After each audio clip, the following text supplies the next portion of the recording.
ஆண்டவராகிய இயேசு கிறிஸ்துவின் ஈடு இணையற்ற நாமத்தினாலே உங்களுக்கு என்னுடைய அன்பின் வாழ்த்துதல்கள். மீண்டுமாக ஒரு வீடியோ பதிவின் மூலமாக தேவனுடைய திருவசனத்தை தியானித்து பார்ப்பதற்கு கர்த்தர் நமக்கு கொடுத்திருக்கிற இந்த அரிய சந்தர்ப்பம், அரிய வாய்ப்புக்காக நான் கர்த்தரை துதிக்கிறேன். இன்றைய நாளிலே நாங்கள் இந்த வீடியோ பதிவின் மூலமாக ஒரு முக்கியமான ஒரு சத்தியத்தை, ஒரு விடயத்தை நாங்கள் ஆராய்ந்து பார்க்க இருக்கிறோம்.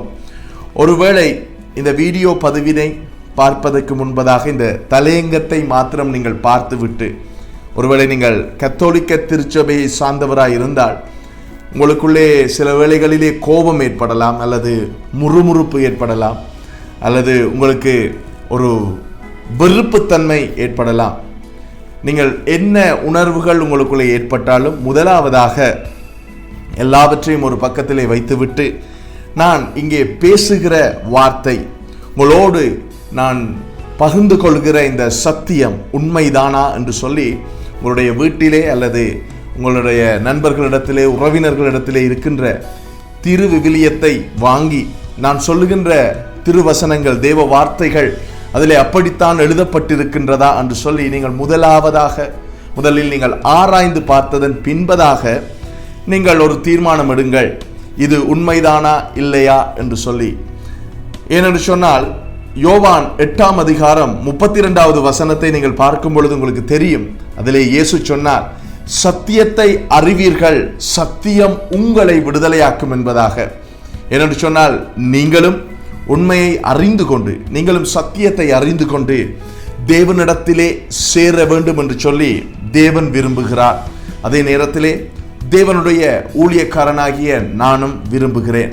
ஒருவேளை இந்த தலையங்கத்தை, இந்த பிரசங்கத்தினுடைய தலையங்கத்தை பார்த்துவிட்டு ஒரு கிறிஸ்தவர்களாகிய அல்லது கிறிஸ்தவ திருச்சபையில் இருக்கிற நீங்கள் ஒருவேளை நினைக்கலாம், இது இவருக்கு தேவையில்லாத வேலை, அல்லது இவர் ஏன் இதை பற்றி பேசுகிறார் என்று சொல்லி உங்களுக்கு ஒரு கேள்வி உண்டாகி நீங்கள் முறுமுறுத்தால் உங்களுக்கு நான் சொல்ல விரும்புகிறேன், சொல்லுவதை விட ஒரு தேவ வசனத்தை உங்களுக்கு வாசித்து காட்டலாம் என்று சொல்லி நான் விரும்புகிறேன். ரோமர் 10ஆம் அதிகாரம் 14வது வசனம் இப்படியாக நமக்கு சொல்லுகிறது. ரோமர் 10:14.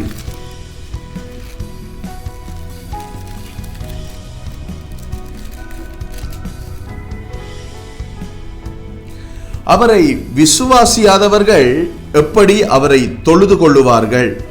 அவரை குறித்து கேள்விப்படாதவர்கள் எப்படி விசுவாசிப்பார்கள்? பிரசங்கிக்கிறவன் இல்லாவிட்டால் எப்படி கேள்விப்படுவார்கள்?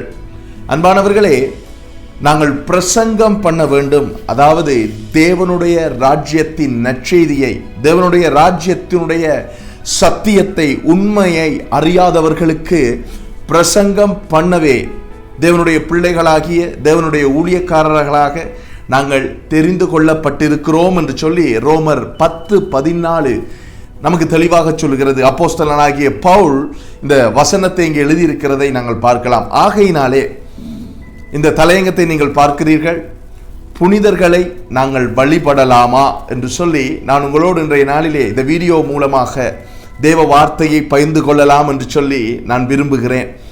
அதற்காக பரிசுத்த வேதாகமத்திலே அல்லது திருவிவிலியத்திலே எழுதப்பட்டிருக்கின்ற ஒரு அழகான சம்பவத்தை உங்களோடு நான் பகிர்ந்து கொண்டு, அந்த சம்பவத்திலே வருகின்ற புனிதர், பரிசுத்தவானாகிய அப்போஸ்தலனாகிய பவுல் இப்படிப்பட்ட இந்த சூழ்நிலைக்கு, அதாவது புனிதர்களை வழிபடலாமா இல்லையா என்பதற்கு அவர் அங்கே ஒரு பதில் கொடுக்கிறார்.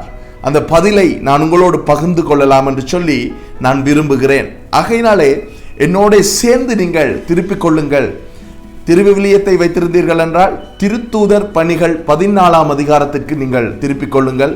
பரிசுத்த வேதாகமம் உங்கள் கரங்களிலே இருக்கிறது என்று சொன்னால் நீங்கள் அப்போஸ்தலர் 14ஆம் அதிகாரத்துக்கு நீங்கள் திருப்பிக் கொள்ளுங்கள்.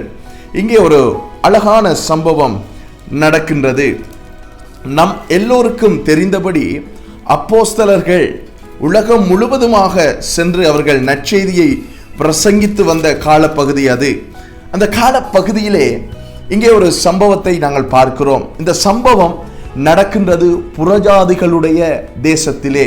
ரட்சிக்கப்படாத, தேவனை அறியாத இஸ்ரவேலின் காணியாட்சிக்கு புறம்பாக இருக்கின்ற தேவ ஜனங்கள் என்று அழைக்கப்படாத ஜனங்களுடைய தேசத்திலே ஒரு சம்பவம் நடக்கின்றது. அதை நான் உங்களுக்கு வாசித்து காட்டி அதிலே இருந்து தேவ வசனத்தை நான் உங்களோடு சேர்ந்து தியானித்து உங்களோடு சேர்ந்து நான் உங்களுக்கு கற்றுக் கொடுக்கலாம் என்று சொல்லி நான் விரும்புகிறேன். ஆகையினாலே அப்போஸ்தலர் 14ஆம் அதிகாரம் 1வது வசனத்திலிருந்து நாங்கள் வாசிக்க போகிறோம். நீங்கள் ஒரு கத்தோலிக்க திருச்சபையை சார்ந்தவராய் இருந்தால் நீங்கள் திருத்தூதர் பணிகள் புத்தகம் 14ஆம் அதிகாரம் 1வது வசனத்தை எடுத்து நீங்கள் என்னோட சேர்ந்து நீங்கள் வாசிக்கலாம். நாங்கள் வாசிப்போம். இக்கோனியா பட்டணத்திலே அவர்கள் இருவரும் யூதருடைய ஜெப ஆலயத்தில் பிரவேசித்து யூதரிலும் கிரேக்கரிலும் திரளான ஜனங்கள் விசுவாசிக்கத்தக்கதாக பிரசங்கித்தார்கள். விசுவாசியாத யூதர்கள் சகோதரருக்கு விரோதமாக புறஜாதியருடைய மனதை எழுப்பி விட்டு பகை உண்டாக்கினார்கள். அவர்கள் அங்கே அநேக நாள் சஞ்சரித்து கர்த்தரை முன்னிட்டு தைரியமுள்ளவர்களாய் போதகம் பண்ணினார்கள். அவர் தமது கிருபையுள்ள வசனத்திற்கு சாட்சியாக அடையாளங்களும் அற்புதங்களும் அவர்கள் கைகளால் செய்யும்படிக்கு அனுக்கிரகம் பண்ணினார். பட்டணத்து ஜனங்கள் பிரிந்து சிலர் யூதரையும் சிலர் அப்போஸ்தலரையும் சேர்ந்து கொண்டார்கள். இவர்களை அவமானப்படுத்தவும் கல்லெறியவும் வேண்டுமென்று புறஜாதியரும் யூதரும் அவர்கள் அதிகாரிகளும் அமளி பண்ணுகையில் இவர்கள் அதை அறிந்து லிக்கோவோனியா நாட்டிலுள்ள பட்டணங்களாகிய லீஸ்திராவுக்கும் தெர்பைக்கும் அவைகளின் சுற்றுப்புறங்களுக்கும் ஓடிப்போய் அங்கே சுவிசேஷத்தை பிரசங்கம் பண்ணினார்கள். லீஸ்திராவிலே ஒருவன் தன் தாயின் வயிற்றிலிருந்து பிறந்தது முதல் சப்பானியாய் இருந்து ஒருபோதும் நடவாமல் கால்கள் வழங்காதவனாய் உட்கார்ந்து பவுல் பேசுகிறதை கேட்டுக்கொண்டிருந்தான். அவனை பவுல் உற்று பார்த்து, இரட்சிப்புக்கு ஏற்ற விசுவாசம் அவனுக்கு உண்டென்று கண்டு, நீ எழுந்து காலூன்றி நிமிர்ந்து நில் என்று உரத்த சத்தத்தோடே சொன்னான். உடனே அவன் குதித்தெழுந்து நடந்தான். பவுல் செய்ததை ஜனங்கள் கண்டு, தேவர்கள் மனுஷரூபம் எடுத்து நம்மிடத்தில் இறங்கி வந்திருக்கிறார்கள் என்று லிக்கோவோனியா பாஷையிலே சத்தமிட்டு சொல்லி பர்னபாவை யூபித்தர் என்றும் பவுல் பிரசங்கத்தை நடத்தினவனானபடியினால் அவனை மெர்க்குரி என்றும் சொன்னார்கள். அல்லாமலும் பட்டணத்துக்கு முன்னே இருந்த யூபித்தருடைய கோவில் பூஜாரி எருதுகளையும் பூமாலைகளையும் வாசலண்டையிலே கொண்டு வந்து ஜனங்களோடே கூட அவர்களுக்கு பலியிட மனதாயிருந்தான். அப்போஸ்தலராகிய பர்னபாவும் பவுலும் அதை கேட்டபொழுது தங்கள் வஸ்திரங்களை கிழித்து கொண்டு கூட்டத்துக்குள்ளே ஓடி உரத்த சத்தமாய், மனுஷரே, ஏன் இப்படி செய்கிறீர்கள்? நாங்களும் உங்களைப் போல பாடுள்ள மனுஷர்தானே. நீங்கள் இந்த வீணான தேவர்களை விட்டு வானத்தையும் பூமியையும் சமுத்திரத்தையும் அவைகளிலுள்ள யாவற்றையும் உண்டாக்கின ஜீவனுள்ள தேவனிடத்திற்கு திரும்ப வேண்டும் என்று உங்களுக்கு பிரசங்கிக்கிறோம். ஆம், அருமையான சகோதரர்களே, நான் வாசித்த இந்த வார்த்தையை நீங்கள் பார்த்தீர்கள். இது திருத்தூதர் பணிகள் புத்தகத்திலும் இருக்கிறது, பரிசுத்த வேதாகமத்திலும் இருக்கிறது. அதனால இங்கே நடக்கின்ற சம்பவத்தை பார்க்கும் பொழுது அப்போஸ்தலனாகிய பவுல் தன்னுடைய ஊழிய காலத்திலே அவர் புறஜாதி பட்டணத்திலே போய் தேவனுடைய நற்செய்தியை சுவிசேஷத்தை பிரசங்கித்துக் கொண்டிருக்கும் பொழுது அங்கே தேவன் அற்புத அடையாளங்களை செய்தார் என்று சொல்லி இங்கே திருவசனம் தேவ வார்த்தை தெளிவாக சொல்லுகிறது. அங்கே நடந்த அற்புத அடையாளங்களினாலே அங்கே இருந்த ஜனங்கள் அவர்கள் மத்தியிலே ஒரு வழிபாடு இருந்தது. அவர்கள் யூபித்தர், மெர்க்குரி என்கிற கடவுள்களை அவர்கள் வணங்கி வந்தார்கள். அவர்கள் வணங்கி வந்த பொழுது இவர்கள்தான் அந்த தெய்வங்கள், இவர்கள்தான் அந்த தேவர்கள் என்று சொல்லி இவர்களுக்கு பலியிட அவர்கள் ஆயத்தம் படுகிறதை நாங்கள் பார்க்கிறோம். அப்பொழுது அப்போஸ்தலனாகிய பவுல் சொல்லுகிறார், நாங்களும் உங்களைப் போல மனுஷர்கள்தான், பாடுகள் உள்ள மனுஷர்கள்தான். நீங்கள் வழிபட வேண்டும், நீங்கள் இந்த மகிமையை, இந்த கனத்தை நீங்கள் செலுத்த வேண்டும். வானத்தையும் பூமியையும் படைத்த சர்வவல்ல தேவனாகிய ஆண்டவராகிய இயேசு கிறிஸ்துவுக்கு என்று சொல்லி இந்த வார்த்தை சொல்லுகிறதை நாங்கள் பார்க்கிறோம். ஆம், அன்பான கத்தோலிக்க திருச்சபை சகோதரர்களே, சகோதரிகளே, உங்களுக்கு தெரியும், உங்கள் மத்தியிலே புனிதர்களுடைய வழிபாடு இருக்கின்றது. புனிதர்களை நோக்கி நீங்கள் ஜெபிக்கின்ற ஜெபங்கள் இருக்கின்றது. அதை நீங்கள் பின்பற்றி கொண்டிருக்கிறீர்கள் என்று சொல்லி உங்களுக்கு நன்றாக தெரியும். ஆனாலும் நாம் பின்பற்ற அதை முடியுமா முடியாதா என்று சொல்லி இந்த வார்த்தையிலே உங்களுக்கு நீங்கள் தெளிவு உங்களுக்கு கிடைத்திருக்கும் என்று சொல்லி நான் விசுவாசிக்கிறேன். என்னென்று சொன்னால், தேவ வார்த்தை சொல்லுகிறது, மத்தேயு 4ஆம் அதிகாரம் 10வது வசனத்திலே ஆண்டவராய் இயேசு கிறிஸ்து பிசாசை பார்த்து சொல்லுகிறார், நீ உன் தேவனாகிய கர்த்தர் ஒருவரையே பணிந்து கொண்டு அவர் ஒருவருக்கே நீ ஆராதனை செய்வாயாக என்று சொல்லி தேவ வார்த்தை திருவிவிலியத்திலும் சரி, பரிசுத்த வேதாகமத்திலும் சரி, தெளிவாக கிறிஸ்டல் கிளியராக அங்கே எழுதப்பட்டிருக்கிறதை நாங்கள் பார்க்கிறோம். இன்று நாங்கள் ஆராய்ந்து பார்ப்போம். இன்றைக்கு நாங்கள் கிறிஸ்தவர்கள் என்று சொல்லிக் கொண்டிருக்கிறோம்.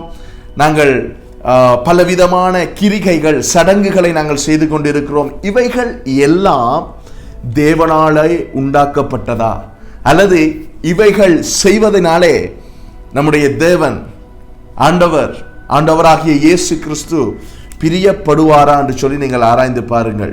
ஆம், புனிதர்கள் செய்த ஊழியத்தின் நிமித்தம், அவர்களுடைய அர்ப்பணிப்பின் நிமித்தம், அவருடைய வாழ்க்கையிலே அவர்கள் செய்த அந்த அழகான அற்புதமான அர்ப்பணிப்பான ஊழியத்தின் நிமித்தம் அவர்களை நாங்கள் கனம் பண்ணலாம்.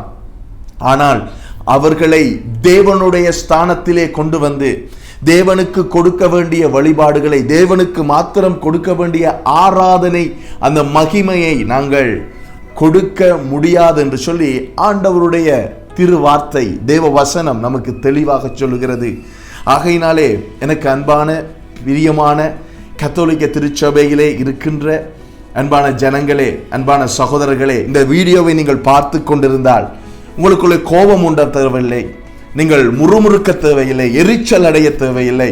அப்படியான ஒரு சூழ்நிலை உங்களுக்கு ஏற்படுகிறதா இருந்தால் இந்த சத்தியத்தை கேட்டதற்கு பின்பதாகவும் உங்களுக்கு நிச்சயமாக விடுதலை தேவையாக இருக்கிறது. ஆகையினாலே நீங்கள் ஆராய்ந்து பாருங்கள்.